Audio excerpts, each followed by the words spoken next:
We're getting our first close-up look tonight at the new BC Ferries being built in Germany and decked out in Olympic colors.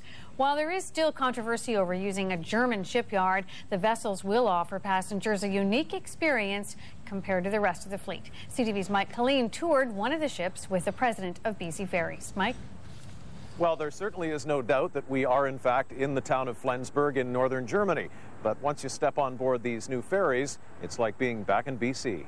The whole look and feel of British Columbia there, it's a very West Coast feel. For David Hahn, today's tour of coastal renaissance confirmed one thing. He says BC Ferries clearly made the right decision to build the Super C-class vessels here in Germany. Very nice. They're going to love this. Just absolutely love it. It's unfortunate that maybe this is where we had to build them, but this is where the market is. And you see throughout the ship as you go through it, why it was built here. It was built here because they know how to do it, and they do it in a first-class manner. Hahn claims BC shipyards simply don't have the infrastructure to quickly produce 3 custom-made ferries. He praises the Germans for the quality of their work. The Super Cs are costing BC Ferries more than $500 million. Because they're double-ended, the hope is to improve on-time performance.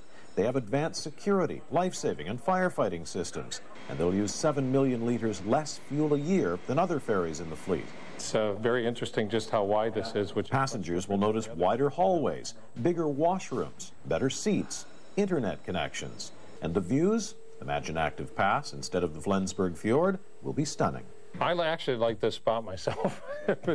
Like the Spirit-class vessels, the Super Cs will have these Sea West lounges. It's kind of like business class.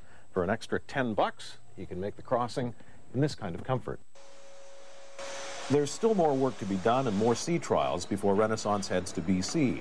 And like the other ferries, it's a huge floating billboard promoting BC tourism and the Olympic and Paralympic Games.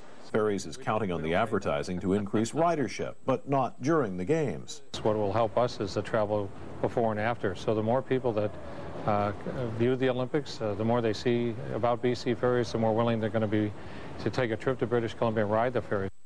Coastal Renaissance will sail for BC at the end of October and go into service on the Horseshoe Bay Nanaimo run sometime in the spring. Tomorrow, the ship will be officially unveiled at a ceremony here at the shipyard, and we'll have coverage for you on CTV News at 5 and CTV News at 6. All right, thanks for this, Mike.